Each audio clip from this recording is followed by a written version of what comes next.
Assalamualaikum warahmatullahi wabarakatuh. Perkenalkan, saya Ibu Rotina Kurota Ayun, mahasiswa Tadris Kimia dari Universitas Islam Negeri Sayyid Ali Rahmatullah Tulungagung dengan nomor induk mahasiswa 12212193087. Pada video pembelajaran kali ini, saya akan membahas materi tentang partikel penyusun atom.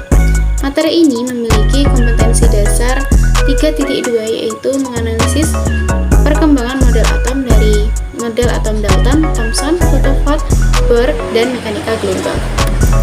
Setelah melihat video pembelajaran ini, diharapkan teman-teman memiliki kemampuan untuk yang pertama memahami bahwa atom tersusun dari partikel dasar, yaitu elektron, neutron, dan proton, serta proses penemuannya.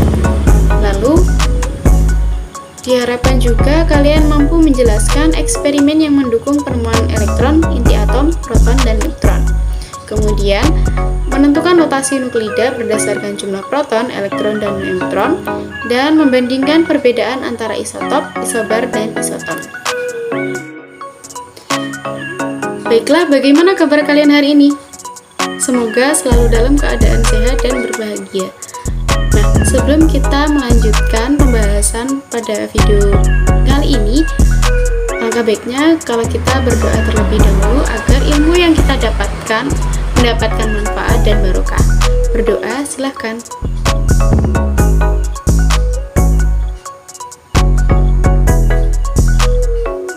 Amin. Berdoa selesai. Nah, pasti kalian pernah melihat kapur tulis, kan? Bagaimana kalau kita patahkan kapur tulis itu menjadi beberapa bagian, bahkan sampai ke kondisi di mana kapur tersebut tidak bisa dibagi lagi. Nah, inilah yang dinamakan atom, yaitu kondisi terkecil dan tidak bisa terbagi lagi, namun setiap bagian kecil sekalipun tetap memiliki sifat yang sama. Baiklah, untuk yang pertama yaitu dasar teori struktur atom. Berdasarkan teori atom Dalton pada tahun 1803 yang dikemukakan oleh John Dalton, atom merupakan bagian terkecil yang tidak dapat diurai atau dibagi lagi. John Dalton mengilustrasikan atom sebagai bola pejal yang sangat kecil yang bersifat identik sehingga setiap unsur memiliki atom yang berbeda juga. Oleh karena itu, struktur atom bisa didefinisikan secara sederhana sebagai susunan partikel dasar atom. Sebagai partikel penyusun sebuah materi, atom ikut menentukan sifat materi tersebut. Sampai saat ini tidak ada teori atau model yang mutlak dari sebuah atom, dan teori mengenai atom masih terus mengalami perbaikan, pengembangan, dan penyempurnaan. Kemudian, partikel penyusun atom. Atom tersusun atas elektron, yang mana partikel ini merupakan partikel yang bermuatan negatif, kemudian proton, yang mana partikel ini bermuatan positif, kemudian yang ketiga atau yang terakhir itu adalah neutron, yang mana partikel ini bersifat netral. Ini adalah elektron. Kemudian ada inti atom yang di dalamnya terdapat proton dan neutron. Sejarah penemuan partikel penyusun atom. Partikel proton ditemukan oleh Goldstein pada tahun 1886 dengan percobaan sinar katoda yang dimodifikasi. Lambang proton adalah P dengan muatan +1. Massa proton yaitu 0,0055 satuan massa atom atau sama dengan 0 satuan massa atom.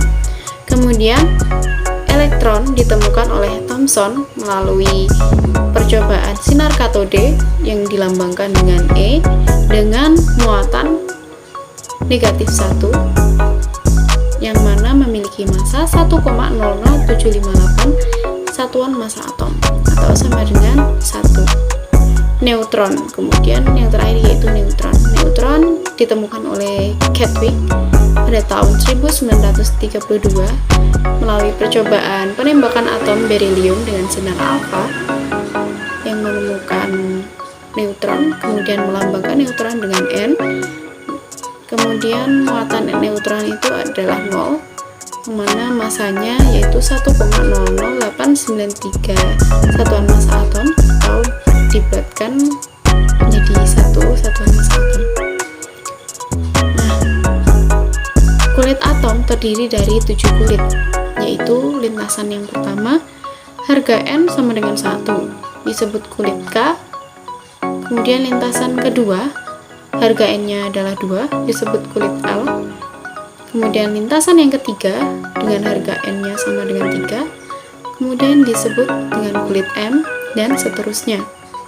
Orbital adalah daerah yang memiliki kebeljadian ditemukannya elektron. Kulit atom adalah kumpulan orbital dengan tingkat yang sama. Baiklah, untuk yang pertama yaitu penemuan elektron. Percobaan tabung sinar katode pertama kali dilakukan oleh William Crookes pada tahun 1875. Hasil eksperimennya yaitu ditemukannya seberkas sinar yang muncul dari arah katode menuju ke anode yang disebut dengan sinar katode. Kemudian George Johnstone Stoney pada tahun 1891 yang mengusulkan nama sinar katode disebut elektron. Kelemahan dari Stoney tidak dapat menjelaskan pengaruh elektron terhadap perbedaan sifat antara atom suatu unsur dengan atom dalam unsur lainnya. Kemudian Anthony Henry Becquerel pada tahun 1896 menentukan sinar yang dipancarkan dari unsur-unsur radioaktif yang sifatnya mirip dengan elektron. Kemudian Joseph John Thomson pada 1897 melanjutkan eksperimen William Crookes, yaitu pengaruh medan listrik dan medan magnet dalam tabung sinar katode. Berikut merupakan gambaran dari percobaan yang dilakukan oleh Thomson. Hasil percobaan J.J. Thomson menunjukkan bahwa sinar katode dapat dibelokkan ke arah kutub positif medan listrik. Hal ini membuktikan terdapat partikel bermuatan negatif dalam suatu atom. Besarnya muatan dalam elektron ditemukan oleh Robert Andrew Millikan pada tahun 1908 melalui percobaan tetes minyak Millikan seperti pada gambar berikut. Minyak yang disemprotkan ke dalam tabung yang bermuatan listrik akibat gaya tarik gravitasi akan mengendapkan tetesan minyak yang turun. Apabila tetesan minyak diberi muatan negatif, maka akan tertarik ke kutub positif medan listrik. Dari hasil percobaan Millikan dan Thomson diperoleh muatan elektron negatif 1 dan massa elektron 0. Kemudian yang kedua yaitu penemuan proton. Jika massa elektron 0, berarti suatu partikel tidak mempunyai massa. Namun pada kenyataannya, partikel materi mempunyai massa yang dapat diukur dan atom bersifat netral. Bagaimana mungkin atom itu bersifat netral dan mempunyai massa jika hanya ada elektron yang ada di dalamnya? Pasti ada partikel lain yang menyusun atom. Kemudian ini dia, yaitu Eugene Goldstein pada tahun 1886 melakukan eksperimen dari tabung gas yang memiliki sinar katode yang diberi lubang-lubang dan diberi muatan listrik. Berikut merupakan gambaran dari eksperimen yang dilakukan Eugene. Nah, hasil eksperimen tersebut membuktikan bahwa pada saat terbentuk elektron yang menuju anode, terbentuk pula sinar positif yang menuju arah bawah melewati lubang pada katode. Setelah berbagai gas dicoba di dalam tabung ini, ternyata gas hidrogenlah yang menghasilkan sinar muatan positif yang paling kecil, baik massa maupun muatannya, sehingga partikel ini disebut dengan proton. Massa proton ini yaitu satu satuan massa atom, dan muatan proton itu yaitu positif 1. Kemudian yang ketiga, penemuan inti atom. Setelah penemuan proton dan elektron, Ernest Rutherford melakukan penelitian penembakan lempeng tipis emas. Kemudian jika atom terdiri dari partikel yang bermuatan positif dan negatif, maka sinar alfa yang ditembakkan harusnya tidak ada yang diteruskan atau menembus lempeng sehingga muncullah istilah inti atom. Rutherford dibantu oleh Geiger dan Ernest Marsden pada tahun 1911 menemukan konsep inti atom yang didukung oleh penemuan sinar X oleh W.C. W.C. Roentgen pada tahun 1895 dan penemuan zat radioaktif pada tahun 1896. Percobaan Rutherford dapat digambarkan sebagai berikut. Dapat dilihat bahwa sinar alfa yang ditembakkan ada yang dibelokkan, kemudian ada yang dipantulkan, dan juga ada yang menembus atau diteruskan. Hasil percobaan ini membuat Rutherford menyatakan hipotesisnya bahwa atom tersusun dari inti atom yang bermuatan positif dan dikelilingi oleh elektron yang bermuatan negatif, sehingga atom bersifat netral. Massa inti atom tidak seimbang dengan massa proton yang ada dalam inti atom, sehingga dapat diprediksi bahwa ada partikel lain dalam inti atom. Nah, kemudian yang keempat yaitu penemuan neutron. Prediksi dari Rutherford memacu W. Bothe dan H. Becker pada tahun 1930 untuk melakukan eksperimen penembakan partikel alfa pada inti berilium. Dan dihasilkan radiasi partikel berdaya tembus tinggi. Dengan eksperimen ini dilanjutkan oleh James Chadwick pada 1932. Berikut merupakan gambaran dari eksperimen Chadwick.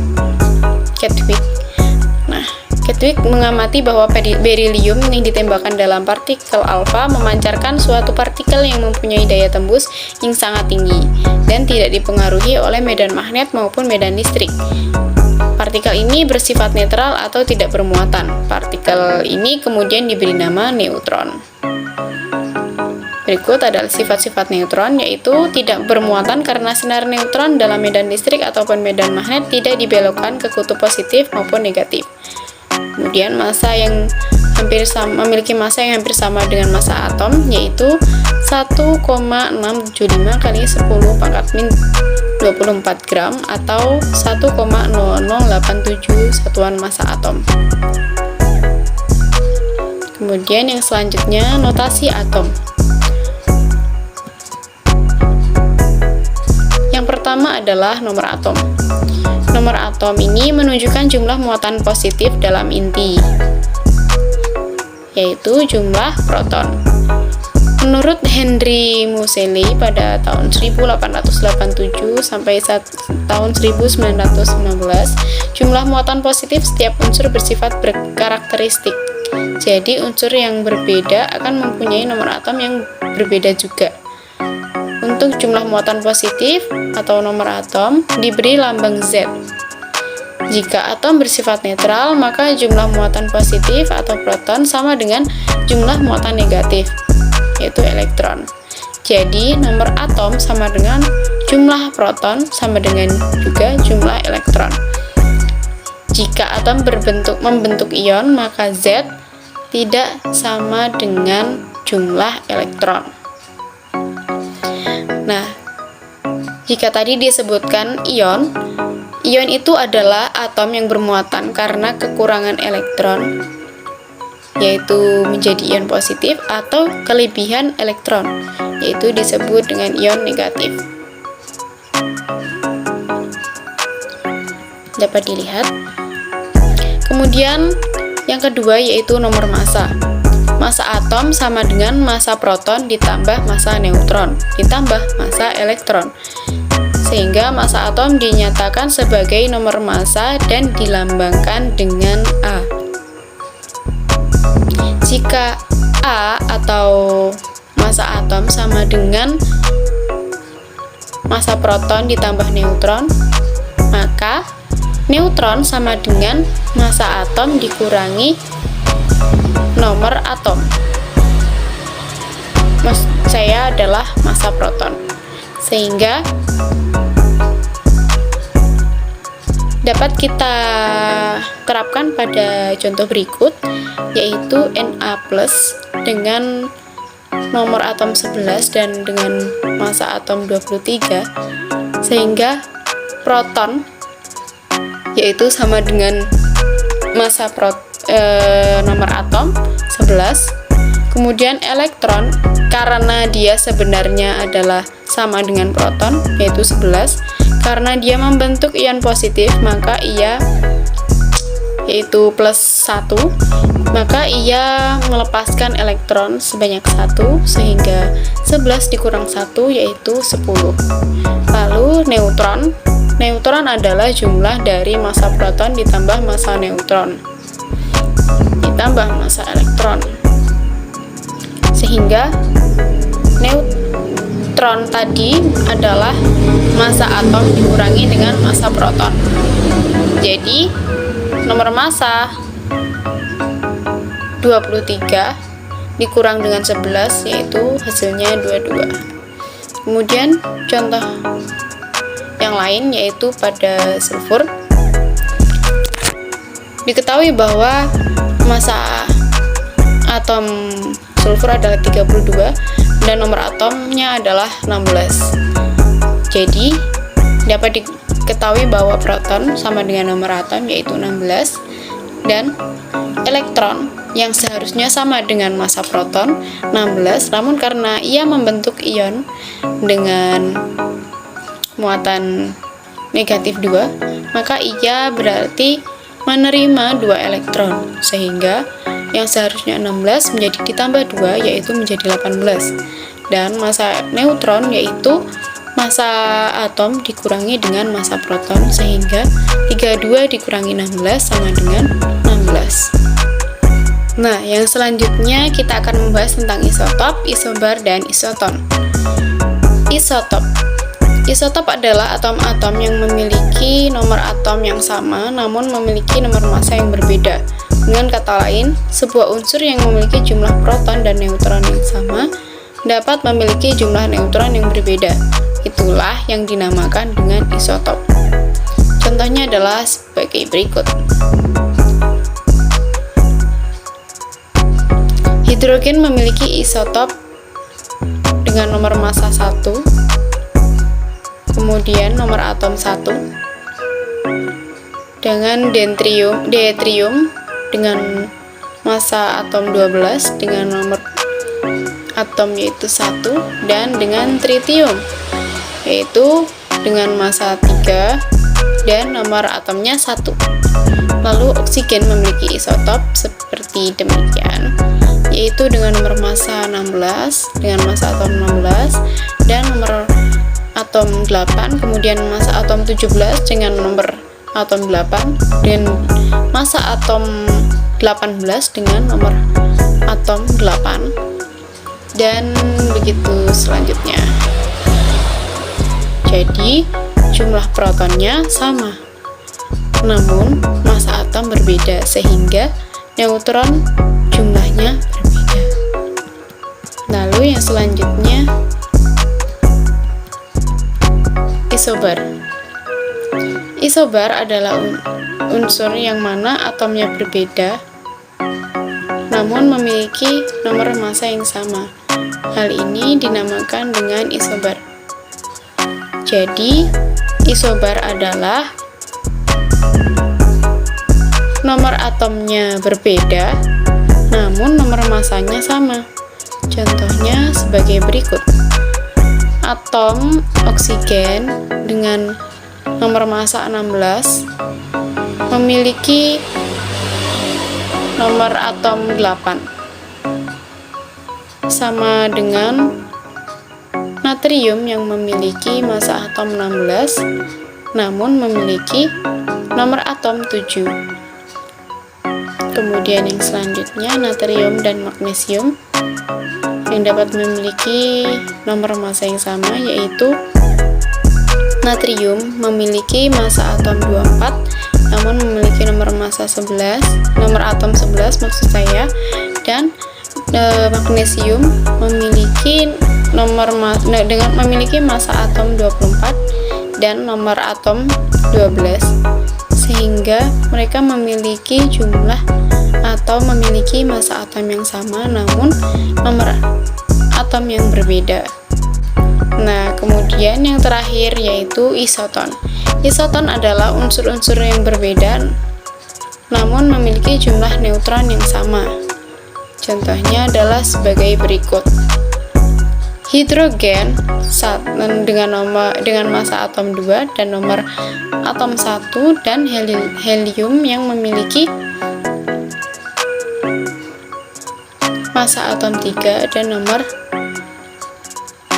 atom 2, sehingga mereka mempunyai jumlah neutron yang sama, yaitu 2. Baiklah, itu tadi yang dapat saya sampaikan. Jika ada kesalahan dan kekurangan mohon dimaafkan. Terima kasih karena sudah menyaksikan. Jangan lupa untuk selalu semangat dalam belajar. Semoga ilmu yang kita pelajari dan kita peroleh selalu mendapatkan manfaat dan juga barokah. Wassalamualaikum warahmatullahi wabarakatuh.